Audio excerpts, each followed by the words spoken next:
Welcome back to Drugs and the Brain. Today we are going to talk about drug receptors as proteins. So let's get started. A receptor is a molecule on the cell surface, on the plasma membrane, or in the cell interior that has an affinity for another specific molecule, and that other specific molecule is the ligand or drug. So ligand comes from the Greek word to tie, meaning that there is a close interaction between the ligand and the receptor protein. Indeed, most drug receptors are proteins. The word protein, generated in the 19th century, comes from the Greek word for first, meaning simply that these are the preeminent molecules that have been discovered in cells. The essence of a protein is an amide bond, carbonyl group, nitrogen group, and this amide bond is repeated many times in a protein. In fact, it's also called the peptide bond, and the protein is called a polypeptide.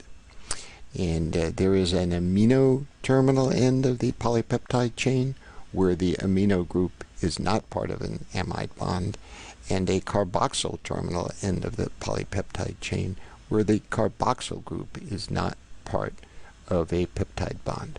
So this is the polypeptide.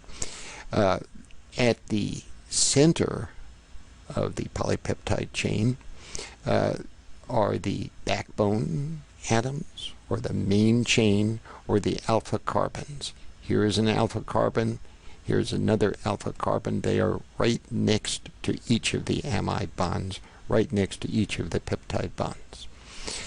The key to the chemistry of a protein is the chemistry of the side chains that used to be amino acids but have now been condensed into amide bonds. So the key to the chemistry is the sequence of amino acids, which is specified by the RNA, which in turn is specified by the DNA. There are 20 types of amino acids. One group of amino acids is nonpolar. Another group is polar but uncharged. A third group is charged negatively or acidic, and a fourth group is charged positively or basic. So again, this is the chemistry of the protein. You won't need to memorize the names or the chemistry of each of the side chains, but they are the key to the chemistry of the protein as a whole. The shortest protein contains only about 9 amino acids. The longest contains around 5,500 amino acids. So biology has made a tremendous number of different kinds and variations of proteins. Proteins contain a couple of structural motifs, most prominently alpha helices and beta sheets. These structures were discovered and named by Linus Pauling here at Caltech in the late 1940s. So let's look at an alpha helix. I'm using the particular, let's turn off the stereo view for a while. I'm using the particular viewer that happens to be most handy on my computer. It's called the Swiss Protein Data Bank viewer. On the Drugs and the Brain website, we have dedicated a forum to each of the operating systems and each of the devices. And so you will be helping each other to find the viewers for each operating system, and to learn how to use these viewers, and to learn how to download the PDB files, protein data bank files, that can be manipulated with these viewers. This is the most complex view. To make it simpler, we'll get the control panel, and you won't find this particular sequence in any database because it's an artificial sequence. I have merely put it together by using in a sequence that corresponds to the single letter abbreviations of each of the amino acids, and I've told the program to make it into an alpha helix. So let's turn off the side chain view. We'll turn off the ribbon view. We will turn off the hydrogen bond view, and we will even turn off the side chain view. When we do that, we see the main chain, the alpha carbons and the peptide bonds. Again, as usual, as when we did the drug structures, red is oxygen, blue is nitrogen, gray or white is carbon. We won't see many hydrogens in this view, and occasionally we'll see a sulfur atom, which is yellow. So the first thing we need to do is to show the hydrogen bonds. These are non-covalent interactions that run along the helix from residue N to N plus 4. And so they run from a carbonyl group to an amino group, and these two groups then share a hydrogen atom, and these form the non-covalent forces that keep the alpha helix together. Quite important. The distances are a couple of angstroms.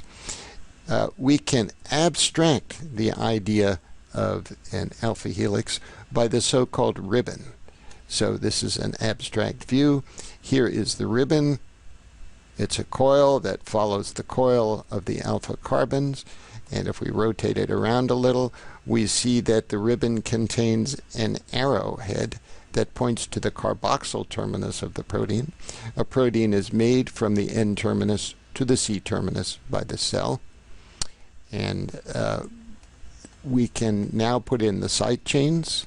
So let's put in the side chains. There they are. And we can also put in the van der Waals radii, which is actually the spatial extent actually taken up by each atom. And here we are back at the more complex but more realistic view. Now we can also show a stereo view of the protein. So let's show it in stereo. Now we have two chains side by side, and you can either practice crossing your eyes so that you see them in stereo. It takes a little practice, but it's well worth doing. And to help you see the stereo, I am going to rotate the protein. Again, your viewer will be able to rotate the protein for you automatically. It'll be able to compute the hydrogen bonds, so that show the side chains, etc., all of the operations that we've performed here. Now, some modern televisions actually have polarizing screens and polarizing glasses that you can wear, and if you tell the modern TV set that you're using side-by-side stereo, you can actually show a beautiful stereo view of a protein, and I'm sure that you will be helping each other out in the forums with regard to which TVs you can use and how to set them up. They're snapping out of stereo. I looked a little cross-eyed there, certainly. So that was an alpha helix. Now let's look at a beta sheet. Again, this is not a beta sheet that you would find in nature. I've constructed it by telling the viewer program to construct a beta sheet. There are two anti-parallel beta strands. One goes up this way, the other one goes down that way. And the important aspect of the two strands in this beta sheet is that they are held in place again by these non-covalent hydrogen bonds that extend from the carbonyl group of one of the chains to an amino group nearby on another chain. So this is the structural basis that holds the beta sheet together. There are two beta strands. Some beta sheets have as many as 12 strands in them. So I've shown you the hydrogen bonds. The side chains are shown here. We can turn them on and off again to demonstrate that the hydrogen bonds really are between the alpha carbons, although this program, for reasons that I don't understand, only shows the hydrogen bonds when the side chains are present, even though the hydrogen bonds are not to the side chains. So I think there's a bug there. We can again show the ribbon of the beta sheet, and each beta strand has its own ribbon. Here is the C-terminus. You can see the arrowhead.